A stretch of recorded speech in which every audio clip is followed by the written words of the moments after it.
హుజురాబాద్ శాసనసభ సభ్యత్వంతో పాటు టీఆర్ఎస్ పార్టీకి మాజీ మంత్రి ఈటెల రాజేందర్ రాజీనామా చేసేందుకు ఏర్పాట్లు పూర్తి చేసుకున్నారు. ఈ నెల 14న బీజేపీలో చేరికకు సంబంధించి ముహూర్తం ఖరారు కావడంతో ఇవాళ అధికారికంగా రాజీనామా సమర్పించనున్నారు. కాసేపట్లో శామీర్పేటలో అనుచరులతో కలిసి అసెంబ్లీ ఎదురుగా ఉన్న గన్ పార్క్లోని తెలంగాణ అమరవీరుల స్తూపం వద్ద నివాళులర్పిస్తారు.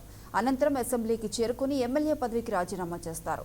కోవిడ్ పరిస్థితుల నేపథ్యంలో స్పీకర్ పోచారం శ్రీనివాసరెడ్డిని వ్యక్తిగతంగా కలిసే అవకాశం లేకపోవడంతో అసెంబ్లీ కార్యదర్శికి ఈటెల రాజేందర్ తన రాజీనామా లేఖ అందజేసే అవకాశం ఉంది. టీఆర్ఎస్కు రాజీనామా పత్రాన్ని ఈమెయిల్ ద్వారా తెలంగాణ భవన్కు పంపనున్నారు.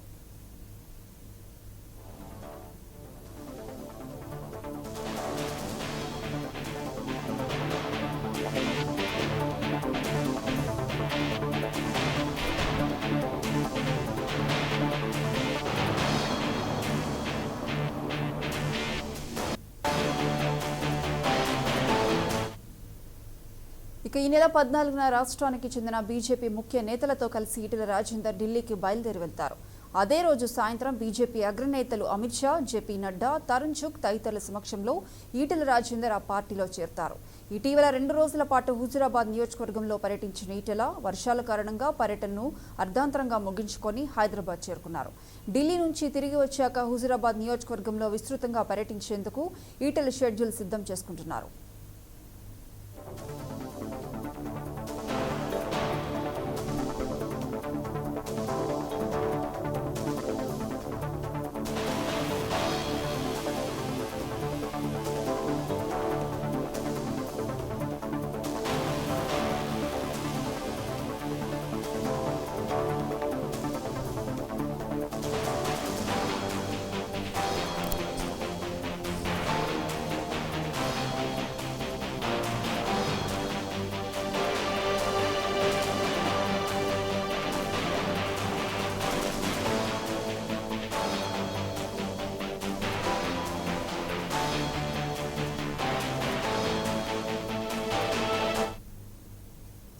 హుజురాబాద్ శాసనసభ సభ్యత్వంతో పాటు టీఆర్ఎస్ పార్టీకి మాజీ మంత్రి ఈటెల రాజేందర్ రాజీనామా చేసేందుకు ఏర్పాట్లు పూర్తి చేసుకున్నారు.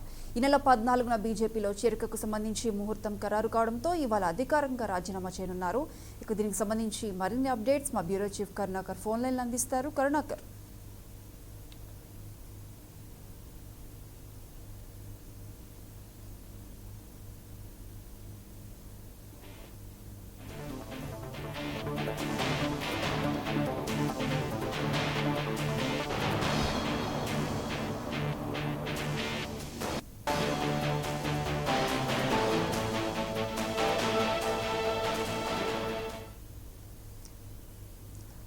చెప్పండి. అయితే ఈరోజు ఈటెల రాజేందర్ టీఆర్ఎస్ పార్టీకి రాజీనామా చేయనున్నట్లు తెలుస్తోంది. దీనికి సంబంధించిన పూర్తి డీటెయిల్స్ ఏంటి? ప్రియాంక, మాజీ మంత్రి ఈటెల రాజేందర్ హుజురాబాద్ ఎమ్మెల్యే పదవికి ఈరోజు రాజీనామా చేయబోతున్నారు. ఆయన 10:30 గంటలకి అసెంబ్లీ ఎదురుగా ఉన్న గన్ పార్క్ వద్ద అమరవీరుల స్తూపం వద్ద నివాళులు అర్పించిన తర్వాత 11 గంటలకు స్పీకర్ కార్యాలయానికి వెళ్లి అక్కడ రాజీనామా పత్రాన్ని సమర్పించబోతున్నారు. మనం చూస్తున్నాం, మాజీ మంత్రి ఈటెల రాజేందర్ మంత్రివర్గం నుంచి బర్తరఫ్ అయినప్పటి నుంచి కూడా ఆయన రాజకీయ భవితవ్యంపై సుదీర్ఘంగా మంతనాలు జరిపారు. ఏ పార్టీలో చేరాలి, రాజకీయంగా ఎటువంటి స్టెప్ తీసుకోవాలన్న దానిపై ఆయన సమాలోచనలు సుదీర్ఘంగా చేశారు. ఎట్టకేలకు ఆయన బీజేపీ పార్టీలో చేరేందుకు నిర్ణయం తీసుకున్నారు. జాతీయ కేంద్రంలో అధికారంలో ఉంది బీజేపీ పార్టీ, జాతీయ పార్టీ కాబట్టి జాతీయ పార్టీలో చేరితేనే ముందు రాజకీయ భవితవ్యం బాగుంటుందని చెప్పి ఈటెల రాజేందర్ ఎట్టకేలకు నిర్ణయం తీసుకున్నారు. ఈ మేరకు ఢిల్లీకి వెళ్లి బీజేపీ జాతీయ అధ్యక్షుడు జేపీ నడ్డాను కూడా కలిసిన పరిస్థితి. ఈటెల రాజేందర్ ను కూడా బీజేపీ పార్టీలో చేర్చుకునేందుకు కేంద్ర అధిష్టానం నిర్ణయం గ్రీన్ సిగ్నల్ ఇచ్చిన పరిస్థితిని మనం చూస్తున్నాం. నిన్న కూడా రాష్ట్ర బీజేపీ వ్యవహారాల ఇన్ఛార్జ్ తరుణ్ చుగ్తో పాటు ముఖ్యమైన బీజేపీ నేతలంతా కూడా ఈటెల రాజేందర్ నివాసానికి వెళ్లి ఆయనతో గంట పాటు భేటీ అయిన పరిస్థితి మనం చూస్తున్నాం. అయితే బీజేపీ పార్టీలో చేరే ముందే ఎమ్మెల్యే పదవికి రాజీనామా చేయాలని చెప్పి బీజేపీ ఒక కండిషన్ పెట్టింది. ఆ మేరకు ఈటెల రాజేందర్ ఈ రోజు రాజీనామా చేసేందుకు నిర్ణయం తీసుకున్నారు. మరి కాసేపట్లో ఆయన 10:30కు గన్పార్ వద్దకు చేరుకొని అమరవీరుల స్తూపం వద్ద నివాళులు అర్పించిన తర్వాత 11 గంటలకు ఆయన స్పీకర్ కార్యాలయంలో తన రాజీనామా లేఖను సమర్పించబోతున్నారు. అయితే ఇక్కడ ఒక ఆసక్తికర విషయం ఏంటంటే ఈటెల రాజేందర్ స్పీకర్ ఫార్మాట్ లో రాజీనామా చేస్తారా లేదన్నది చూడాలి. ఎందుకంటే కేవలం తాను రాజీనామా చేస్తున్నానని ఒక పదాన్ని మాత్రమే లేఖలో పొందుపరచాల్సి ఉంటుంది. కానీ రాజీనామా చేయడానికి గల కారణాలను కనుక లేఖలో రాసినట్టుంటే అది స్పీకర్ ఫార్మాట్ లో ఉండదు కాబట్టి అది చెల్లదు అని చెప్పి రాజకీయ విశ్లేషకులు చెప్తున్న పరిస్థితి మనం చూస్తున్నాం. కాబట్టి ఏ మేరకు ఈటెల రాజేందర్ స్పీకర్ కు సమర్పించే రాజీనామా లేఖ స్పీకర్ ఫార్మాట్ లో ఇస్తారా లేదన్నది కూడా ఇక్కడ ఆసక్తికరంగా మారింది. ఇక్కడ ఈటెల రాజేందర్ ఎమ్మెల్యే పదవికి రాజీనామా చేసిన తర్వాత ఈ నెల 14న ఆయన బీజేపీ పార్టీలో చేరబోతున్నారు. ఆయన 13 సాయంత్రమే ఢిల్లీకి వెళ్లి బీజేపీ జాతీయ అధ్యక్షుడు జేపీ నడ్డా సమక్షంలో 14న ఉదయం ఆయన బీజేపీ కండువా కప్పుకోనున్నారు. ఓకే కరుణాకర్, చెప్పండి. అయితే బీజేపీలో చేరిక తర్వాత కూడా తెలంగాణలో ఈటెల రాజేందర్కి అంతటి మద్దతు లభించే అవకాశం ఎంతవరకు ఉందంటారు? ఇప్పటికే హుజూరాబాద్ లో ఒకవేళ ఉప ఎన్నిక వస్తే ఈటెల రాజేందర్ రాజీనామా తర్వాత 6 నెలల్లో ఎటు ఉప ఎన్నిక వస్తుంది కాబట్టి ఉప ఎన్నిక వస్తే ఎవరిని బరిలోకి దించాలన్న దానిపై ఇప్పటికే అధికార టీఆర్ఎస్ పార్టీ రంగం సిద్ధం చేస్తున్న పరిస్థితి. కానీ ఈటెల రాజేందర్ చాలా ధీమాగా ఉన్నారు. బలమైన రాజకీయ నాయకుడు, అంటే ముందు నుంచి కూడా తెలంగాణ ఉద్యమంలో కీలకంగా పాలు పంచుకున్నారు. దాంతో పాటు అటు కాంగ్రెస్ పార్టీ సమైక్య రాష్ట్రంలో కాంగ్రెస్ పార్టీలో కూడా మంత్రిగా పనిచేసిన పరిస్థితి. కాంగ్రెస్ పార్టీ టీఆర్ఎస్ పార్టీ పొత్తులో ఏర్పడిన ప్రభుత్వంలో మంత్రిగా కూడా పనిచేశారు. టీఆర్ఎస్ లో కూడా సుదీర్ఘంగా మంత్రిగా పనిచేసిన అనుభవం ఉన్న నేత కాబట్టి ఖచ్చితంగా హుజూరాబాద్ లో బలమైన సామాజిక వర్గం, బీసీ సామాజిక వర్గం ఓట్లు కూడా ఎక్కువగా ఉన్నాయి కాబట్టి ఖచ్చితంగా తానే గెలుపొందుతానని చెప్పి, అది కూడా బీజేపీ మద్దతు కూడా ఉంటుంది బీజేపీ పార్టీలో చేరుతున్న నేపథ్యంలో. కాబట్టి ఖచ్చితంగా గెలుపొందుతానని చెప్పి ఆయన ధీమా వ్యక్తం చేస్తున్నారు. ఒకవేళ బీజేపీ నుంచి కనుక ఆయన పోటీ చేసి గెలిస్తే అసెంబ్లీలో ఆయనకు బీజేఎల్పీ పదవి కూడా ఇచ్చే అవకాశం ఉందని చెప్పి బీజేపీ హామీ ఇచ్చినట్టు తెలుస్తుంది.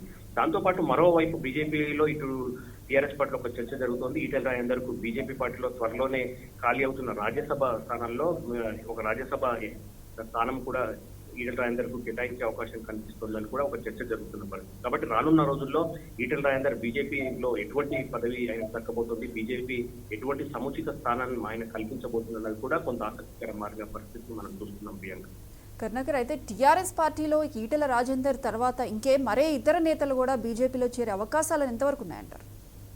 ఈటెల రాజేందర్ మాత్రం చాలా సందర్భాల్లో ఈ అంశాన్ని ప్రస్తావిస్తున్నారు. తాను ఒక్కడే కాదు, టీఆర్ఎస్ పార్టీలో చాలా మంది అసంతృప్తులు ఉన్నారు. అవి మంత్రులు కావచ్చు, ఎమ్మెల్యేలు కావచ్చు, లేకపోతే ఇతర సీనియర్ నాయకులు కావచ్చు. అసంతృప్త నేతలంతా కూడా ఒక్కొక్కరుగా ఖచ్చితంగా బయటకు వస్తారు, వాళ్ళంతా కూడా బీజేపీలో చేరుతారని చెప్పి ఆయన చాలా స్పష్టంగా చాలా సందర్భాల్లో చెబుతూ వస్తున్న పరిస్థితి మనం చూస్తున్నాం. ఎందుకంటే టీఆర్ఎస్ పార్టీలో నియంత పాలన కొనసాగుతోంది. ముఖ్యమంత్రి కుటుంబానికి, కేసీఆర్ కుటుంబానికి తప్ప ఇతరులు ఎవరికి కూడా అక్కడ ప్రాధాన్యత లేదు, గౌరవం లేదని చెప్పి ఈటెల రాజేందర్ చాలా సందర్భాల్లో చెప్తూ వస్తున్నారు. కాబట్టి ఈటెల రాజేందర్ బీజేపీలో చేరిన తర్వాత, ఎందుకంటే ఈటెల రాజేందర్ తో పాటు ఏనుగు రవీందర్ రెడ్డి కావచ్చు, లేకపోతే తులా ఉమారావు వంటి కావచ్చు, ఇటువంటి నేతలంతా కూడా బీజేపీ పార్టీలో చేరుతున్న పరిస్థితి. కాబట్టి ఈటెల రాజేందర్ బీజేపీలో చేరిన తర్వాత ఎన్నికల సీజన్ కూడా, ఎందుకంటే ఇంకా ఎన్నికల సమయం కూడా 2.5 ఏళ్లు మాత్రమే మిగిలి ఉన్న పరిస్థితి. కాబట్టి ఎన్నికల హీట్ కూడా మెల్లమెల్లగా రాజుకుంటున్న పరిస్థితి. ఇటువంటి నేపథ్యంలో నిజంగానే టీఆర్ఎస్ లో అసంతృప్తులు ఉంటే గనక వాళ్ళందరూ ఇప్పటికిప్పుడు ముఖ్యమంత్రి కేసీఆర్ ను అధికార పార్టీని కాదని చెప్పి బీజేపీ పార్టీలో టీఆర్ఎస్ పార్టీని వీడి బీజేపీ పార్టీలో ఏ మేరకు చేరుతారన్న దానిపై కూడా రాజకీయ వర్గాల్లో కొంత ఆసక్తికర చర్చ జరుగుతున్న పరిస్థితిని మనం చూస్తున్నాం. Priyanka right, thank you Karunakar.